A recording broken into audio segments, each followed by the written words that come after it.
Okay, this is my attempt to explain why bowling right arm off spin, bowling over the wicket is not necessarily attacking, and bowling round the wicket is not necessarily defensive, as some of the commentators are suggesting.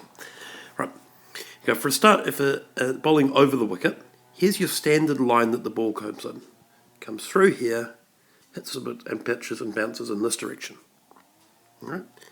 Over the wicket, around the wicket rather, the ball starts out a little bit wider, hits here and comes in that way. Right, that's the basics of the two things. And the thought as to why it's defensive to bowl round the wicket is that effectively you're going to be tucking up the batsman. So if we look at this as a line,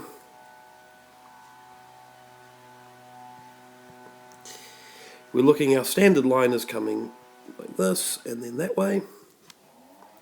This one is coming from here and then that way. The reason why the second one here is considered defensive is because in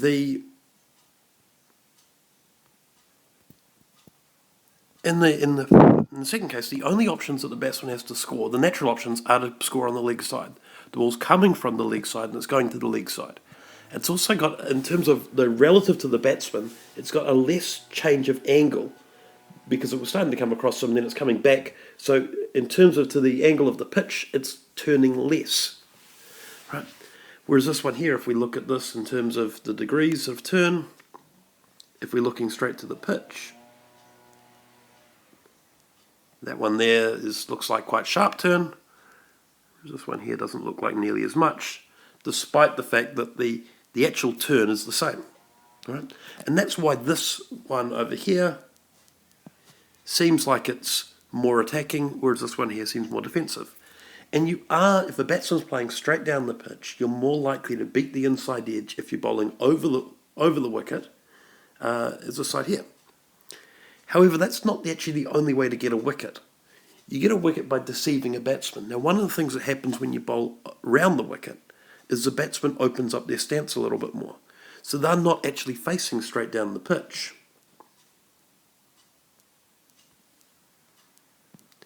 Instead, they are facing more on an angle like this.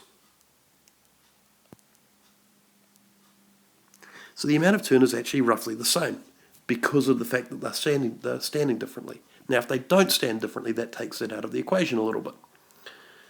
Secondly, the reason why this can be an attacking line is that the ball doesn't always turn. So in this one here, in the stand one, if we're looking at the bowling over the wicket, if the ball doesn't turn, or doesn't turn much, it sort of continues on that direction. And the chance of a batsman getting an edge to that is fairly low, because if they're playing down the line where they think the ball's going to go, it'll either hit the inside middle, right, or it will, if it's really turning a lot, it'll just miss the bat.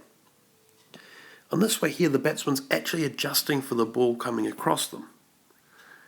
So if the ball continues on this way, it does actually increase, if you look the direction that the ball's going, it's increasing the likelihood of that going across them, taking the edge and heading to slips.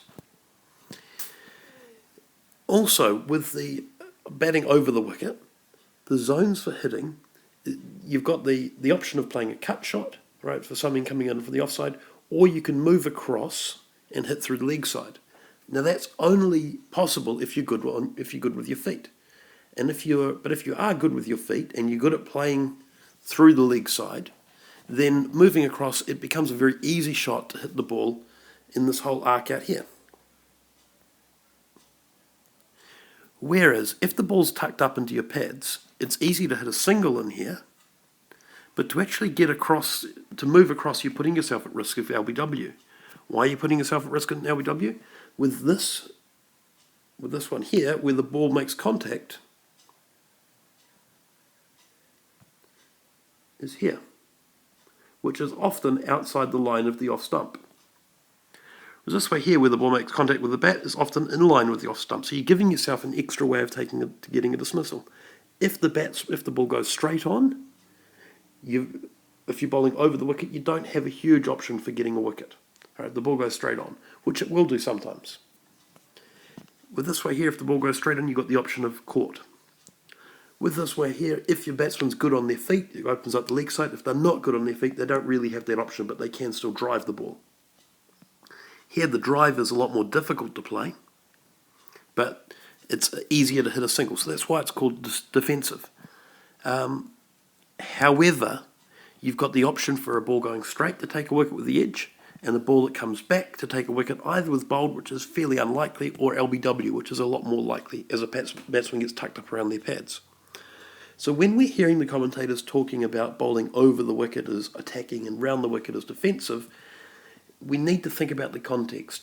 Bowling over the wicket's only defensive if you're bowling around the wicket's only defensive if you're bowling a defensive line. And likewise, bowling round the wicket is only bowling over the wicket is only attacking if you're bowling an attacking line. Right. So when you're hearing the commentators talk, just keep that in mind, not necessarily as defensive as they may suggest.